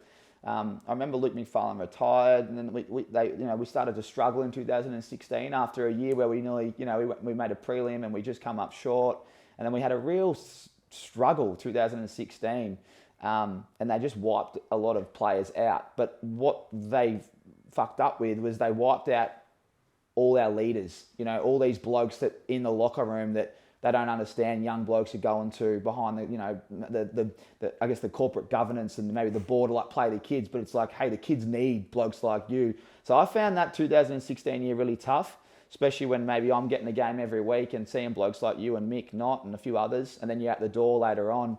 And then the same thing happened to us the next year. But I just want to talk about, how did you go dealing with that, going from being in a leadership group and then pretty much showing the door within 12 months after being in a prelim? Yeah, it was tough, right? Like, I'm not going to like sugarcoat that, but like flash forward and then I'll come back. But like, it was the best thing that ever happened to me. So it's like, that you need to have that mentality. Whereas like, okay, this is the reality. Like, what am I going to do about it from here? So there's that. But like, yeah, during it was tough, right? Like, I thought I had a good pre-season, beat you in the time trial from memory. And You probably did. Muz and I used to actually just like take turns taking the lead. He used to butcher it at the front. I'd be at the front and I got these, it was like that bike riding where they overtake each other. I'm going, what are these pelicans doing? They're murdering me here. I'm trying to get to the top. But you would take out so hard. I'd go hard. I'm like the bunny. Come catch up, we're fellas. like, geez, can he sustain this? And then Muz and I would like swap the lead, sort of drafting off each other until there was like 100 metres to go and Muz would burn off and I couldn't keep up with him. But yeah, that worked until the high performance guys, you guys got to stop doing that. But he had a good pre-season, right? Felt like, I think we were top of the ladder the year before. Like, you know, we're going well. It was minor like, premiers, yeah. And then we just, for whatever reason. Mate, 0 and 10. Yeah, we were struggling, right? And minor premiers to 0 and 10. I don't think people would talk about this. We'll talk about this another time, but 0 and 10. Yeah. It was tough times and the club just gave up on everyone that was over 28. Yeah, so I only played 4 games that entire year, a couple of which were Pav's milestone games. I think being that was a special game. Being mates with the skipper, that was a great game. So I played majority of Peel that year, and really enjoyed my time there. Like, took a lot of the burden off myself to go down there and get to play with through different parts of the year. But like Zach Clark, Alex Silvani, Tendai Mzungu, like just great. Mates as well. So, and ultimately we were very successful there, where we finished, I think, 5th on the ladder, but got a core group of the Dockers players in the team, and then we won every game through to the grand final and beat Subiaco. And now it's one of my most cherished and fond memories, and look forward to the reunion. And then you guys were kind enough the following year to back it up. I literally followed your steps. It was not getting a game, getting shown the door a little bit, but played enough waffle games and qualified. And we all were like, well, let's stick it up. I'm Sam Collins of the world. Yep. We're like, why are they getting rid of him? He's a gun. He's at Gold Coast now doing great things in the leadership group. Exact same thing. Why are they getting rid of him? We all just thought, let's stick it up. Freo, to be honest, why would you drop us? We're going to show you why you should have played us. And we had a great group of young, Lukey Ryans, Brennan Coxes, Griffin Logue, Sean Darcy there as well. But yeah, it was funny. Like I literally watched what you did, and I'm like, fuck, I'm doing the exact same thing here. And it's the fondest memory. Winning a flag, I don't think people realise that's what it's all about, right? Yeah. People forget that, and that's only that's the last flag I won, and same for you. So it's pretty fond, even though you went to a couple of grannies at AFL. Yeah, no, it's special. But then, like, to go back, like, elite sport's hard, right? Like, so I don't hold any grudges against the club. They needed to change strategy or direction. Do I think that I still had plenty of footy left in me? Yes, I was 26, thought I was going okay in that regard, but like that's the direction they wanted to take, and if I'm the CEO, if I'm the coach, I'm going to go down and do it my way, right? So that's the direction they took, so that's fine, and I sit comfortable with that, knowing that ultimately it led me to the Giants, where I was able to extend my career and broaden my horizons over here in beautiful Sydney, and yeah, don't regret a thing. You get the arse, as I like to say, but we don't worry, that's a good way of putting it. Let's not sugarcoat it. Yeah. How were you mentally? What were you thinking at the time? Yeah, so I think we just won the Peel flag, and the writing was on the wall through the year that it wasn't looking likely, but they sort of left us hanging till the end. So I had a holiday booked to Japan with Zach Clark and Jack Hanneth, so I was like, I'm doing that. And then Rachie and I went to Vietnam as well, so that was locked in. But on the side, I started having a few meetings with like prospective employers, right? I got the CV ready, and I was thinking that, okay, this might be my new journey. But in speaking to the manager, he said, like, look, there might be a bit of interest, stay fit and all those sort of things. Where I was in Vietnam and got a call from the Giants where they were like, Leon was keen to meet. So yeah, once I got back from Vietnam, went and met the club and Leon and did the medical. And Leon was pretty frank. He was like, look, we rate you, but you're probably going to come in 26th, 27th, 28th sort of person on the list. Shouldn't have said that to you. Yeah, I was like, you just watch, mate. But I feel like I was able to bring so much that I'd learnt from the Pavs and the Ross Lyons of the world to the Giants in that regard. Completely different game plans different game plan and those sort of things. So, but came in with fresh eyes, right? Like they just viewed me in a completely, I was able to sort of reinvent myself in some degree. So yeah, it felt like that was a breath of fresh air to come in and do that. And and ultimately played another sort of 6 years with a great club. You're right, because you get labelled, don't you? When you're in a system for a while, they put a label on you, and then when they talk about it in front of a group, it becomes that's who you are. Yeah. Hard to shake. 100%. As soon as you make one mistake, even though you've made 99 good, you've done 99 good things. And I know for a fact you've got a pretty good story there where you challenged the coach. They said why you dropped, and about you kicking him, but you went back through the tape and you were 100% by foot. Yeah. Do you want to talk about that story? Well, so it's called confirmation bias, right? So if you see something and then you might see it happen again, oh, there it is, that always happens, but you're sort of extrapolating, a minor part of it. So if you're labelled as a poor kick and you make a poor kick, oh, there it is. But in reality, I worked really hard on my decision making and just tried to make sure that I played sort of, knowing my ability. I'm not Stephen Hill, I'm not Dan Rich, but just made sure I was as efficient as I could be, and then just handball to Hilly when you can, or yourself, mate. Good users of the footy. So I think you're always entitled is a strong word, but I think you're allowed to stick up for yourself in the right way. And if you've got data or other things to support you, so to not just accept things. So always happy to have those conversations, which might come with age as well. But big believer in that you can always stick up for yourself. Okay, moving on to the Giants, right? You get your second chance. You breath of fresh air. We know how wonderful the club is, family orientated, done it the tough way. Very similar to the Wharfies in terms of Freo, up against it from the start. Wonderful club, but your time there and how you reinvented yourself, and now you're sitting here and you obviously got AV going, but it wouldn't be possible if it wasn't for, I guess, getting delisted and then starting again. And wow, what a career it was at the Giants. Like, talk about just the journey in a nutshell.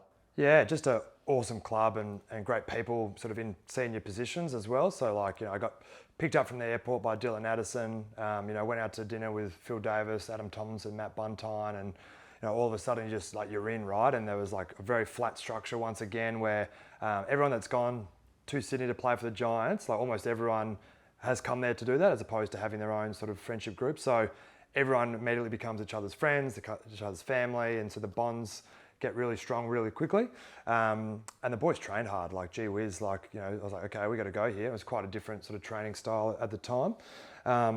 But then, just having the breath of fresh air, allowed to express myself, and also coming across with the great Tendai Mzungu as well. So we were a source of strength for each other as we try and build new relationships with the people, but bring some other sort of IP from things that we've seen work well. And I think that resonated, and people were really open to that. But great leaders in Cal Ward, Phil Davis, obviously co-captains at the time.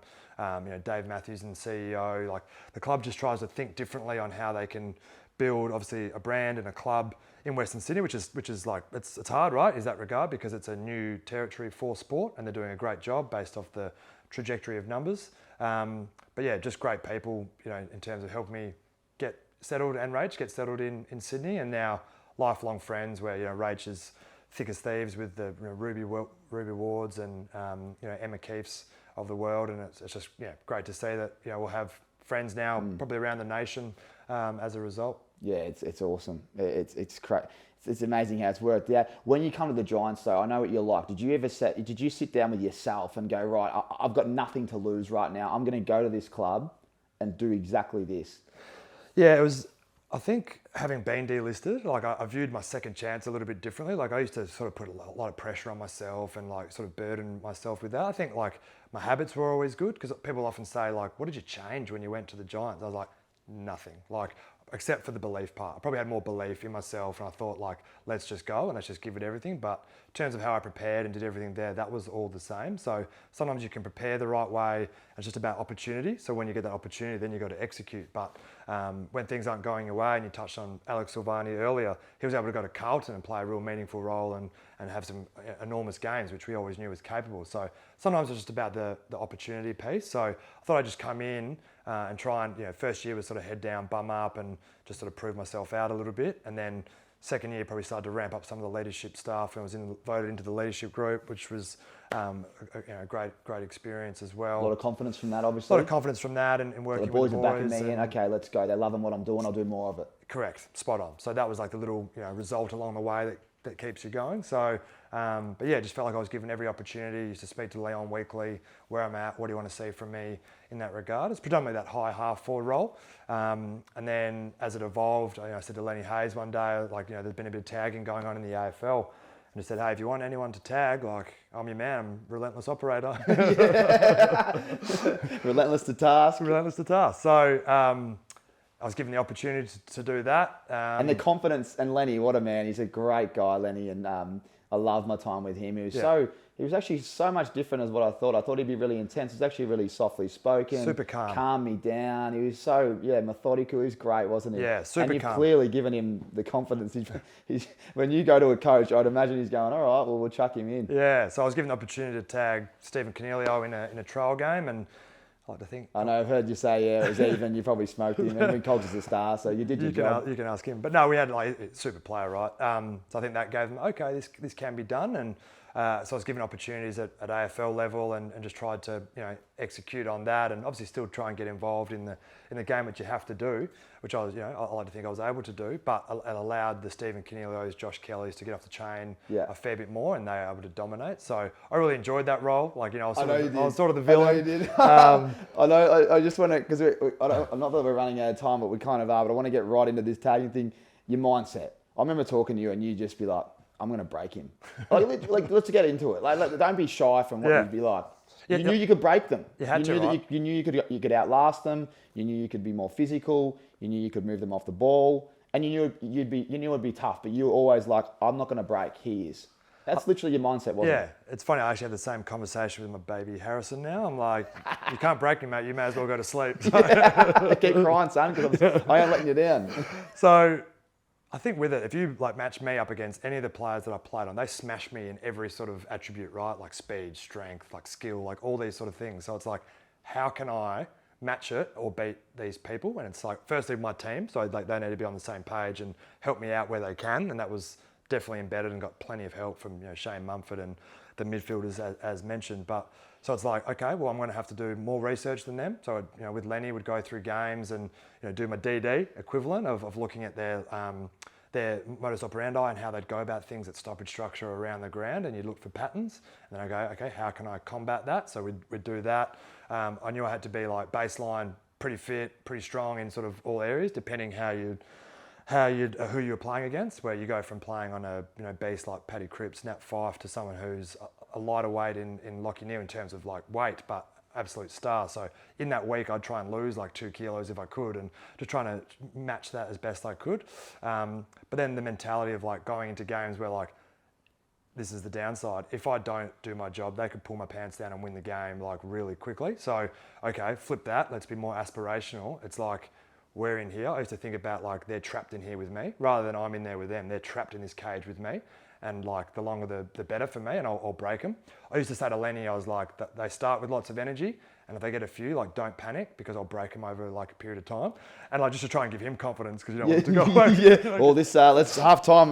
Dusty's had 12. Maybe we move him on. Right. And sometimes they would. That. So I said, this is going to happen, but trust me, I'll get it done. So, and I was given the confidence from the coaching group to do that. But yeah, I used to just love the role of being able to have that attention to detail, be relentless to task, and hopefully let some of the boys get off the chain and do a good job. And I'm biased. I think there's still a role for it. Maybe not every week, but... Well, they do it like you, there is. Yeah, well, in the modern game, I just feel like, as I'm we with know... you. They don't do enough of it. They don't stop. Even in the back line, you see Darcy Moore taking all these marks. I can't believe no one goes to him. Yeah, so we know midfielders, right? Like, the boys want to have high possessions and... Kick a couple. So they might just chance themselves a little bit more, whereas I go, okay, I'm more like 70-30 defence, still look to get involved, recognise, all right, we've got our hands on the ball, I might run for a handball receive or otherwise based off positioning, but would lean more that way to like negate first and then go from there. And you just see players in the modern game just getting off the chain, where I feel like there could be some more work done there, but I'll leave that to the modern coaches. Yeah, no, you're right. Well, no, I'm with you. I think they can play more defensive and then work off them like you did. Mate, you're incredible. Like, we would walk in, I was only at the Giants for 2 years, but obviously played at Freo with you for 6. And it was the same thing. Whether you played the high pressure role as a forward, I still remember it. Your role was to get up, hit the back of the winger. As soon as you got the handball receive, get it, pick it up off the ground, give it to Stephen Hill or whoever the midfields were, and we win the clearance. Your role changed. You went to the Giants. As you said, you played a similar role, probably kicked more goals, but then you got your chance as a tagger and you just dominated. We come in as a midfield group, I remember, and you're doing the same thing. Who are we voting for this week? And you look up and you're like, well, Matty's won the award 8 times in a row, so maybe we should give it to Cogs because he kicked 3 and had 30. But, mate, you'd win it every week. And it was one of those roles where you probably, and this is where I'd actually question you last one before I get to the fan questions, the Aces questions, is you almost were like forgotten after 12 weeks, because it was like you were banking them every week and they never got off the chain, even though you know mentally that that's not a sign to breathe out, but it almost can be for other athletes because you're not getting the reward, you're not getting the fix of the individual kind of the coach reading your name out and saying, again, we won because of this, and Matty played his role and that guy had 10. Did you find that hard once you just kept stacking them that they started to probably filter out, you know, reminding the group that you're dominating your role? No, I don't think so. And like I didn't dominate every week, right? Like there's some players that definitely, you know, I'd say beat me and those sort of things. Who beat you? But who beat me? We'll come back to that. Yeah, you're lying. See, I caught him. No, there was, but I don't want to give him the credit. But you can often tell. But like internally, right? So yeah, like the boys who get around me, and that's all you need. And then Lenny Hayes, I did my review with him. And what's great with Lenny was he's super calm, but he'd tell me when it wasn't good enough. He'd go, "That wasn't good enough, mate." And I'd be like, the fact that he said it so calm was like, "Oh damn, I've like disappointed him, let him down." And you often know, hey, when you might chance yourself on something or go away from the role for slightly. Yeah. So that was really good, and I'd have that. But he goes, "But this was great, this was great, this was great." I think the fact that Leon kept going to it, where you'd walk in, I'd speak to him midweek, but pre-game, you'd see this red box around my name and whoever I was playing on, and it's like, and he'd always point to it and talk to it. I was like, okay, the fact that we're doing that was like the validation that I needed. Yeah. So I didn't need more than that in that regard. Really enjoyed the role. Got plenty of social media hate, which is always funny. Oh man, what did you? Used to ruin people's either bets or dream team. But they should have just got on the unders because you used to clamp every player. They probably just didn't know who it was. Mate, it's awesome. And the reason I've got my phone out here is because we asked questions from the Aces, and there's a lot of questions, and I need to get these out. Let's go real quick fire, because there's a lot. What was Dusty saying whilst you're tagging him? There's a bit of lip from Dusty. Can you remember any sprays? It actually wasn't against me. Like I think taggers are horrible. Fantastic player, right? One of the best in the business. I think Cogs was getting stuck into him a fair bit for me, and that's part of the team element to it. I think he said, like, Cogs, you're so soft, you couldn't knock the froth off a coffee or something like that. You have to ask Cogs, but I remember that. I was like, that's not bad. That's pretty good. Knock the froth off a coffee. That's a pisser. I like that from Dusty. That's pretty good. What's tagging opponents? Just give me top three, number one. What was number one? Don't give hardest. Yeah, hardest. Hardest, probably Pendlebury. Just the connection with Grundy and the lateral movement, and it was quick, strong. Fifey, just like personal relationship, just going to that game, I was like, oh, this is going to be tough. Good mates, have to play on him, have to beat him up. All those sort of things. Probably Dusty Dangerfield, super players in that regard. Great questions here from Joshy Manstrano. Riley Edge, when you become the AFL CEO, what is the first thing you're going to change? Is there one thing you'd change if you were? What would I change? Great question there from Riley Edge. Yeah. This wouldn't work, but like bear with me. But we're NFL fans, right? And I think what they do, which is great, is that they protect their individual leagues. So like Friday nights high school, Saturdays college, Sundays NFL, and Monday night. So this wouldn't happen, and I don't know who gets what, but I think playing Waffle and State League and VFL is like, it should be super aspirational, and to achieve and to play for that is great. I think if we were to say move we'll give the AFL boys a Saturday night, so they play on a Saturday and maybe the state leagues play on a Sunday, you get more people going to those games and getting around them and really buying in. So maybe we distribute the leagues across the days. I like that, yeah. No, you're right. Sure The commercials probably don't make sense. It would be sense. hard commercial more, but you're right. You have to have it on one day, which means you have to have 9 games. A bit like NFL, you're at the sports bar, it'd be going wild. Saturday's the day. You'd have to move. We'll go with that though. I've actually thought about the same thing. The only problem is you've got the juniors as well, so you have to find a way to put them in. So that's the only way. I've actually thought about that as well. Best runner that you tagged from David Bunworth. Runner. Who's someone that really tested your physique, with your endurance? Seb Ross was actually a really good runner. Yep. From the Saints. It's going really well. Yeah. Favourite player to tag? Was there a bunny? Come on. There's no favourite players. No. I mean, was there a bloke that you just enjoyed? No. Was there a bloke that you got the better of that you thought you really did a good job? You're a humble man. They might fire them up. They need some challenge. Nah, there's no one. I know there's one. I'll tell you off camera. Favourite Power Ranger from Scooting 84? Favourite Power Ranger? I just thought I'd ask that. I used to like Jason. There you go. Favourite moment of your career in the AFL, if there was one? Actually, don't answer that because I've got the Milwaukee question coming up in a second. We've already asked the one from Delhi. Jack Colgrave, love your work, mate. Keen as fuck for this podcast was his question. But then he followed up with another one. He wrote, and this is probably my last question from the Aces before I hand you some presents for coming on. He asked, advice for starting your own business at a young age. What is your advice? Ooh, I guess, yeah, tough question and very multifaceted. But for me, I've touched on it. It's like you have to be passionate about it, and often you need to have like a unique insight into it. So they say sometimes the best founders recognize a problem or like issue that they want to solve for themselves, and then they go about building a product or service for that. So you know you're missing, or you'd love to be able to do the telehealth, and you'd love to be able to not have to leave, to go have a awkward conversation with your doctor, and then have to go fill an awkward script with the pharmacy. So the ability to have telehealth come and solve that pain point is really important. So recognizing any pain points, in your life or how you go about things, and then can I create a product or service around that? But you have to be passionate about it, because as mentioned, it's a tough and long, hard journey. And then just making sure like the economics of it like stack up, where you need to be able to acquire customers, and then often each new customer becomes more expensive to acquire. You often get your early adopters. So as you go along that chain, is the market big enough to acquire enough customers so that the margin on your products ultimately return you a profit over time as well? So just making sure that the economics of the business stack up. Well said. I've got a question for myself. What's some advice that you'd give to your younger self? What would I give to my younger self?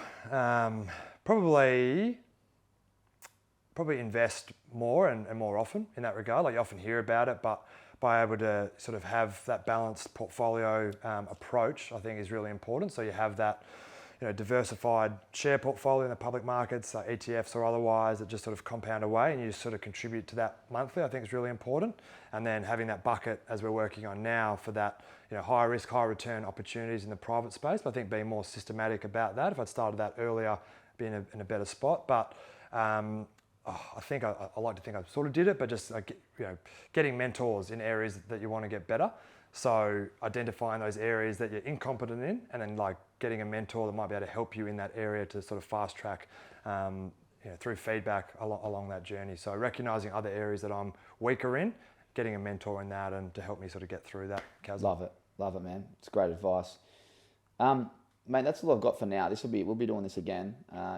We've got plenty to talk about, obviously, but you can only do so much in one podcast, and we need to keep them hungry for the next one. Mate, throw me those RIXXs. You don't care. Well, you can keep them. Slide them out. They're yours. But obviously, RIXX Eyewear, I've just got to work out what I've got you here. I've got the Tribeca Gloss Black Green Polarized lenses.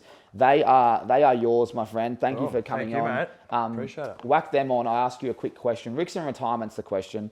So if you, Rach and Harrison, were to, you say Dad's made billions it is. Now, it's money's not an issue, right? So the question is, RIXX and retirement, where would Matt de Boer take his family and retire with the RIXX on, and why?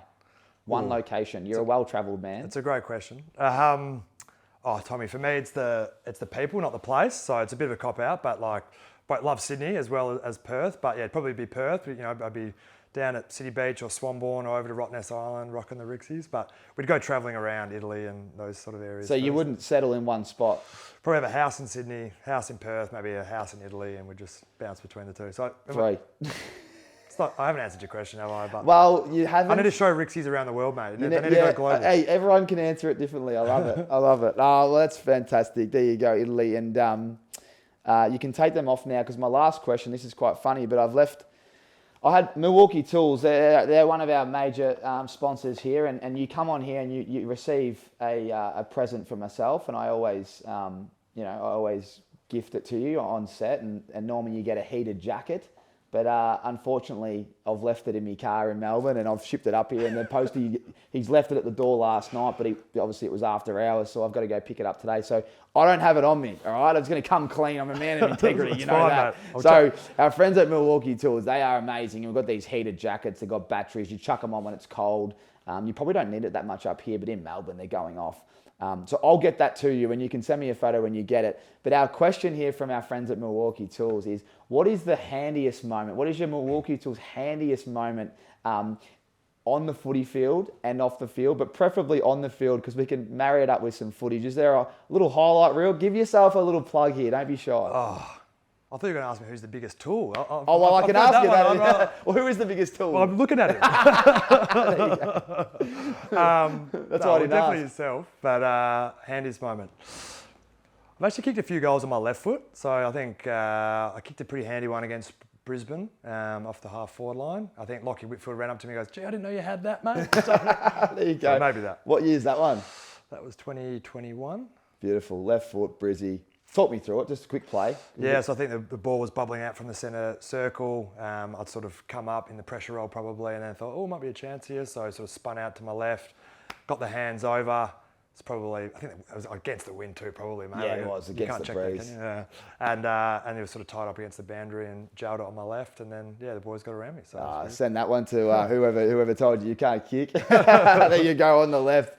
Mate, I can't thank you enough for coming on. I really appreciate it. I've wanted to do this for a while. What do you got there? I've got something for you, mate. I think you're doing a great job, and Athletic Ventures water bottles. Look so at there that. you go, mate. Stay hydrated. There you go. That's special. These are nice.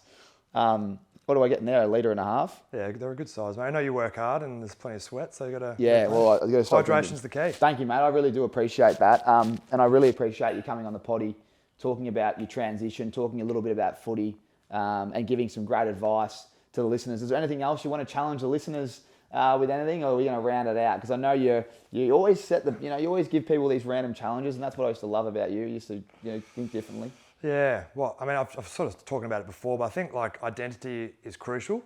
So like as I reflect on my career, I've talked about this before, but like there's two versions of myself, and depending who you are, if you ask the AFL community, they might define me as like the scrappy player who got a game through someone else's injury, was like a tagger, which isn't a desirable role, and never really achieved anything. So like if I thought about myself in that way, then like to get up to do the 6 a.m. sessions, to push myself in the gym and to keep rocking up would probably be harder, because I'm like, what's the point? I'm this sort of B grade operator, and that's how some people might see me. Whereas I sort of choose to define myself as this player A. So everyone's sort of got at least two versions of themselves, but like, so player A for me is like super hard working player, great teammate, powerful leader, played finals 70% of the time or more, was a best clubman award winner, like all these sort of points that I anchor in like, yeah, it's worth it, and I'm actually very good at what I do as long as I keep getting better at that thing. So I always just challenge like people and listeners or otherwise, that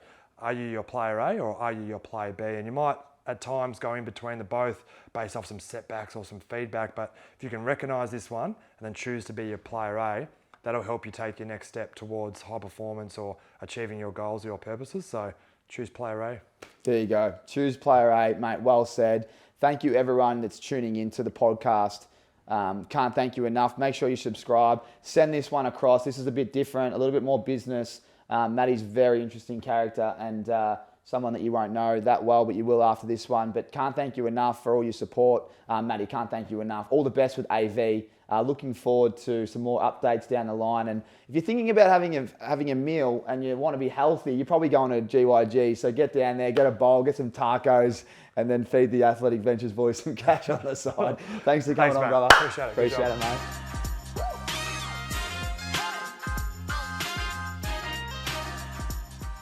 Milwaukee's MX Fuel equipment system revolutionises the light equipment market by delivering the performance and durability demanded by the trades.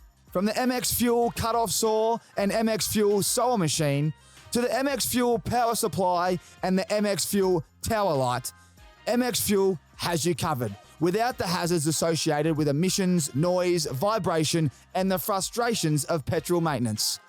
MX Fuel, equipment system, equipment redefined. This episode is also brought to you by our friends at RIXX. RIXX is an Australian lifestyle brand founded with a mission to transform the eyewear industry by creating carefully crafted eyewear that inspires confidence. Everybody should be able to enjoy a touch of luxury and the confidence it brings. See the world differently today. Head online now at rixeyewear.com.au and check it out.